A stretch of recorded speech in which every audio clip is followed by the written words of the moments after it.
Hello friends. आज मैं फिर एक नया टॉपिक पर आपसे बात करने आया हूँ। ये थोड़ा ट्यूटोरियल से हटकर है। आज मैं ऑटो कैड, स्टैट प्रो ये सब नहीं बता रहा हूँ, कुछ अलग ही चीज़ बता रहा हूँ। क्योंकि बहुत से लोगों को इंटरव्यू में बहुत सारी दिक्कतें आती हैं कि यार बेसिक से क्वेश्चन नहीं बन पाते उनसे। तो आज मैं बात करूँगा मटेरियल डेंसिटी क्या है, क्लियर कवर किसे बोलते हैं, कितना और किस चीज़ के लिए क्लियर कवर कितना होता है, क्यूरिंग पीरियड क्या है, और कुछ ऐसी बातें जो आपको इंटरव्यू में जो बहुत जरूरी होता है। इंटरव्यू देते समय आपको ये सब चीज़ पता ही रहे। ठीक है। तो सबसे पहले मैं ये मटेरियल डेंसिटी क्या होती है। मटेरियल डेंसिटी मतलब कि अगर हम किसी चीज़ को एक क्वांटिटी में लें और उसका हम वजन करें तो उसका वेट कितना आएगा बाई केजी, वो चीज़ होती है मटेरियल डेंसिटी। जैसे कि कंक्रीट की बात करो तो कंक्रीट का जो वेरी करता है कि कंक्रीट के टाइप क्या है, 33 ग्रेड, 43 ग्रेड या 53 grade, 53 S grade, supreme, sulphate, क्या कौन सा सीमेंट है, उस पर डिपेंड करेगा कि सबके क्वालिटी पे डिपेंड करता है क्या। लेकिन ये जो एक होता है स्टैंडर्ड और एक बेसिक, आपको पूरा यूनिटी दे रहा हूँ मैं, जो इनसे इनके बीच में वेरी करता है। देखिए कंक्रीट कंक्रीट होता है सैंड, सीमेंट एंड एग्रीगेट का मिक्सचर। इस चीज़ का जो पर मीटर क्यूब मतलब 1 मीटर क्यूब का जो वजन होगा कंक्रीट का, वो होगा 2300 टू 2500 केजी के बीच में। ये वेरी करेगा दोनों के बीच में। ठीक है। PCC plane concrete, plane concrete में भी देखिए वेरी करता है क्योंकि इसमें 2200 टू 2250 तक इतना रहता है। सीमेंट सीमेंट ओनली सीमेंट, तो उसमें रहता है 1440 टू 1500 तक वेरी करता है। इसी तरह सैंड का भी है 1500 टू 1650 तक। एग्रीगेट का 1500 टू 1550 के बीच में वेरी करेगा। स्टील का एक सबसे इंपॉर्टेंट चीज़ है कि स्टील का डेंसिटी, ये सब सैंड एग्रीगेट सब शायद कोई ना पूछे लेकिन स्टील का आपसे पूछेंगे। स्टील का देखिए जो यूनिट वेट होता है, मतलब यूनिट वेट बोला हूँ, डेंसिटी जो होती है वो होती है 7850 केजी पर मीटर क्यूब। इसे ब्रिक का, वाटर का, ग्रेवल, मार्बल, वाटर का तो आप जानते हैं 1 मीटर क्यूब में 1000 लीटर होते हैं, 1000 केजी होता है। ठीक है। ये होता है मटेरियल डेंसिटी। ये सब आपको जब काम आएंगे, जब आप किसी चीज़ का एस्टिमेट निकालेंगे तभी इस चीज़ का काम आएगा कि क्वांटिटी कैसे निकालते हैं। किसी चीज़ का क्वांटिटी निकालने के लिए ये सब चीज़ काम आएंगे आपको। ठीक है। अब मैं चलता हूँ दूसरे टॉपिक पर। क्या होता है कि जो अपना पूरा कॉलम का साइज़ है, कॉलम, फुटिंग, बीम जो भी है, उसका आउटर फेस से लेकर अपना जो अंदर आरसीसी दिया हुआ है, आरसीसी स्टील दिया हुआ है, उसका आउटर फेस तक जो डिस्टेंस है उसे बोलते हैं क्लियर कवर। यहाँ पर आप साइड में देख सकते हैं क्लियर कवर किसे बोलते हैं। देखिए अपना यहाँ पर आरसीसी का बॉटम और ये और अपना स्टील का, इन दोनों के बीच के डिस्टेंस को बोलते हैं क्लियर कवर। ठीक है।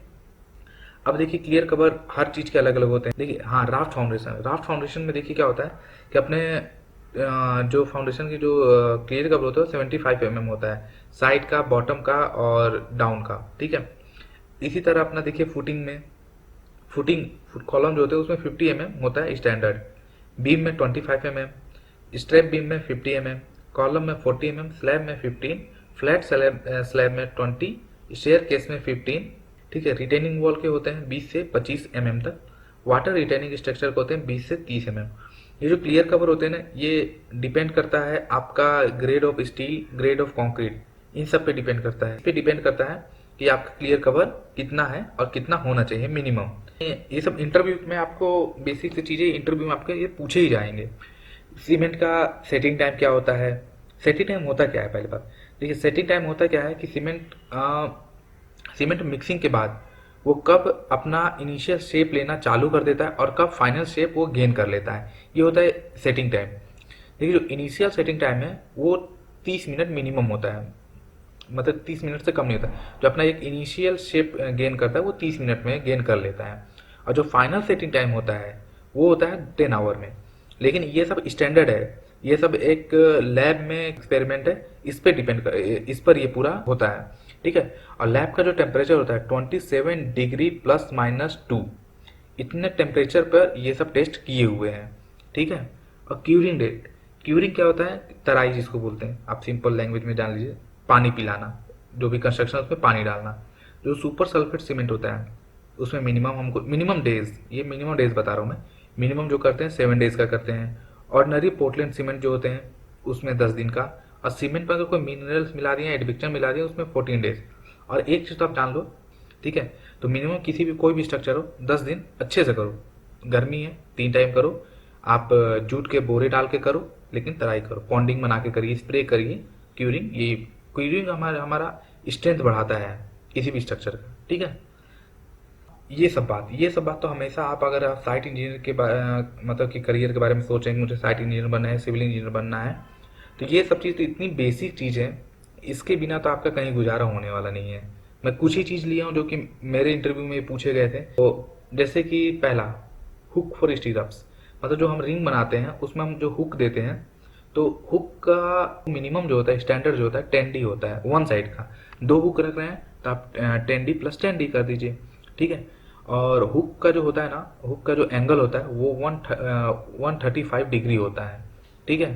कंक्रीट का यूनिट वेट, कंक्रीट के यूनिट वेट बोले तो उसका मतलब कि अपना जो स्ट्रेंथ का आप कह सकते हैं, या फिर कंप्रेसिव स्ट्रेंथ बोल लीजिए, ये सब चीज वो होता है 25 किलोमीटर पर मीटर क्यूब। ब्रिक का यूनिट वेट क्या होता है, 19 kg पर मीटर क्यूब। अगर आपके पास कोई कॉलम है या मेंबर है, आपके पास कोई बीम है, उसके आप में अगर स्टीरअप्स, नंबर ऑफ स्टीरअप्स निकालने हैं कि कितने लगेंगे स्टीरअप्स, तो उसके सबसे बेसिक फॉर्मूला है clear span divide by spanning और +1। मतलब क्लियर स्पान, जैसे आपका अगर जैसे इसमें फिगर में मैं दिखा रहा हूँ, फिगर में देखिए जैसे कि आपका यहाँ से कॉलम हट गया, इधर से ये कॉलम हट गया, जो बीच का जो क्लियर स्पान है उसको डिवाइड करेंगे अपनी स्पेसिंग से, जो भी अपनी स्पेसिंग, जैसे अपनी स्पेसिंग है 150, तो 150 से अपना क्लियर स्पान को डिवाइड करेंगे और उसमें एक ऐड कर देंगे। वो भी डिपेंड करेगा डिवाइड करने के बाद आपका पॉइंट के बाद कितना नंबर आता है। अगर पॉइंट के बाद 5 से ऊपर आता है तो आप कर दीजिए, अगर 5 से नीचे आता है तो जरूरी नहीं है करना, लेकिन आप देख लीजिए कि ज़्यादा गैप ना हो, ठीक है। देखिए और एक चीज़, अगर हम घर बना रहे हैं, किसी का बना रहे हैं या किसी का बनाने जा रहे हैं, तो मिनिमम जो बार की क्वांटिटी होती है वो कितनी होती है। देखिए अगर हम एक कोई भी स्ट्रक्चर हो, चाहे छोटा बड़ा कोई भी है, तो उसमें मिनिमम बता रहा हूँ। मिनिमम जो अगर स्क्वायर कॉलम है, स्क्वायर रेक्टेंगल जो भी है, उसमें जो मिनिमम मिनिमम अपना बार देंगे 12 mm के रहेंगे मिनिमम।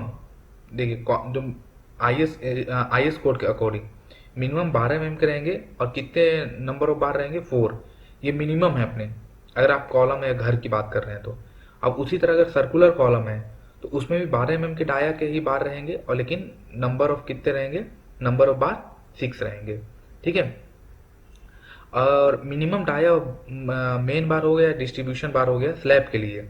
स्लैब के लिए जो मिनिमम रेनफोर्समेंट यूज होता है वो होता है 8। वैसे तो आप देखिए आईएस कोड ने तो सीधा बोल दिया भैया कि बिल्डिंग कंस्ट्रक्शन में 6 mm के बार यूज ही मत करो। जो मिनिमम वहां पर आप सीधा एक बात जान लो, कंस्ट्रक्शन लाइन में 8 mm का बार मिनिमम यूज होना है, 6 mm का आप यूज मत करिए, चाहे रिंग में चाहे किसी भी चीज में। आप मिनिमम जो यूज करेंगे वो करेंगे 8 mm का, ठीक है। हम जब स्लैब कास्टिंग की बात करें, स्लैब कास्टिंग में जो हम चेयर प्रोवाइड करते हैं, जैसे 2 वे स्लैब हो चाहे हमारा कोई भी स्लैब हो, तो ऊपर की जो मेन बार और डिस्ट्रीब्यूशन बार आपस में जुड़े ना, उसके लिए हम चेयर प्रोवाइड कराते हैं। जो चेयर की जो मिनिमम स्पेसिंग होती है वो 300 से लेकर 600 mm तक की होती है, ठीक है। Compressive strength of brick, brick का कंप्रेसिव स्ट्रेंथ, जो मतलब अगर हम कोई ब्रिक लें, उसको लैब टेस्ट करें, उसके ऊपर हम एक लोड दें, जो कंप्रेसिव स्ट्रेंथ लोड जो देंगे, जिसमें होता है कि वो यील्ड पॉइंट जहाँ पर ब्रिक इस पॉइंट के बाद ही टूटना चाहिए, वो होता है 3.5 न्यूटन पर mm²। ये जो वेट होता है मतलब ब्रिक की स्ट्रेंथ बताता है, ब्रिक का हमारा फर्स्ट क्लास ब्रिक है या सेकंड क्लास ब्रिक है या कौन सा ब्रिक है। ये सब चीज़ हमारा बहुत इंपॉर्टेंट चीज़ है, पूरी चीज़ें जो मैंने आपको बताई। आई होप आपको ये वीडियो अच्छा लगा हो। अगर अच्छा लगा हो तो इस वीडियो को लाइक करिए। और भी मेरे चैनल पे वीडियोस पड़े हुए हैं, मैं ऑटोकैड का ट्यूटोरियल भी आपको दिखा रहा हूँ, आप ऑटोकैड का ट्यूटोरियल भी देख सकते हैं। प्लेलिस्ट में जाकर ऑटोकैड का ट्यूटोरियल देखिए, स्टेट प्रो का ट्यूटोरियल्स देखिए, और भी ट्यूटोरियल्स वहाँ पड़े हुए हैं। सिविल इंटरव्यू क्वेश्चन पड़े हुए हैं, आप वहाँ पर जाके देखिए।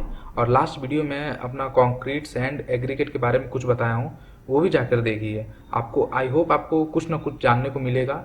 अगर आपको मेरा वीडियो अच्छा लगता है तो लोगों के साथ शेयर करिए और मेरे चैनल को सब्सक्राइब करिए, ताकि मैं कुछ भी नया डालूं तो आपको नोटिफिकेशन आ जाए। सब्सक्राइब करते समय वो एक बेल बटन होती है सब्सक्राइब के बाजू में, उसको सब्सक्राइब कर लीजिए। हाँ, सब्सक्राइब करने में कोई पैसे नहीं लगते हैं भाई, तो प्लीज़ कर लेना, लाइक कर देना, शेयर कर देना।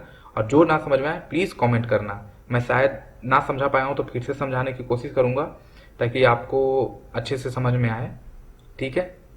चलो, थैंक यू देखने के लिए।